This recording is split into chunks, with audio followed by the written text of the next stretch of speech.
सहित से दुखद विषय को लेकिन आउ गोटे जड़ित होती तो सुदूर भुवनेश्वर रु समाज युव समाज सेवी संगठन जो अच्छा भुवनेश्वर खंडगिरी रे तांकर गोटे छोट प्रयास से किसी जिनस भुवनेश्वर रु धरिकी गाड़ी साहाय्य आसिकी गणियार राउतपड़ा ठारे पहुंची तांकर जे मुख्य अछंती तांकर ए गुरुत्वपूर्ण और नियारा प्रयास विषय बुझिबा जे को भली भाबरे एई भली से कोन केमती करूचंती आ कोठु सहयोग आनुचंती आ एते बड़ सहयोग आनिके आम अंचल रे पहुंचई पारिचंती से विषय विशेष तथ्य नबा।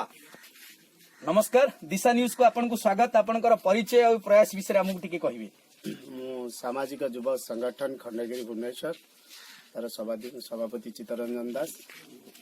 आज आम घटना विषय जानी जे राउतपड़ा ग्राम जोटा कि गणिया अंचल गाँव जड़े किडनी बेमारी जोटा कि परिवार 5 जन परिवार अच्छी असहाय जीवन काटुंट आम कि 2-3 मास किसी राशन सामग्री कलेक्शन करके आनी आमर तो कौन फंडिंग ना कि आम संगठन किसी सभ्य ता भर सामिल अच्छा आम कलेक्शन करके सब जिन आनी। मुख्य कथा हूँ कि अंचल विधायक को मोर एति नवेदन एवं रिक्वेस्ट ये परिवार टी अति असहाय परिवार किसी हेले भी गवर्नमेंट रो जो अच्छी रिलीफ आंटी अच्छी सेठी माने तारी माध्यम रे किछिटा सहायता हाथ बढ़ंतु। या केवल विधायक नुहे अरुण साहू मुख्यमंत्री आमर सॉरी जे अच्छा नयागढ़ मंत्री अरुण साहू तांको भी निवेदन करुची एवं कलेक्टर भी रिक्वेस्ट करुची नयागढ़ जिलापाल को कि किसी हेले भी गवर्नमेंट रिलीफ आंटी सहायतार हाथ बढ़ातु ना परिवार माने जोड़ा कहते से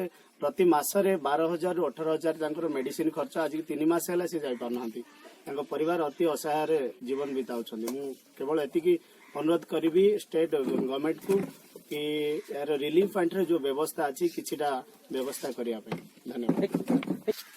धन्यवाद बाबू भाई। आम शुणुले से जड़े जड़े युव समाजसेवी को जोड़िकी तांकटू किछि खाद्य सामग्री कलेक्शन करी से ओडिशार प्रत्येक जिले रे कानरे पड़िला मात्रे कौनसी असहाय जदि असुविधा अच्छी ता पाखरे पहुंचुचंती। सतरे आश्चर्य लगुची आजिका डेट रे तांकर एते बड़ प्रयास देखिकी आ मु तांकु मो तरफ ग्रामवासी तरफ धन्यवाद जबाकू चाहूँगी। ए प्रयास सहित आहुरी अनेक जोड़ी हंतु आ आगकू चलंतु। जय जगन्नाथ।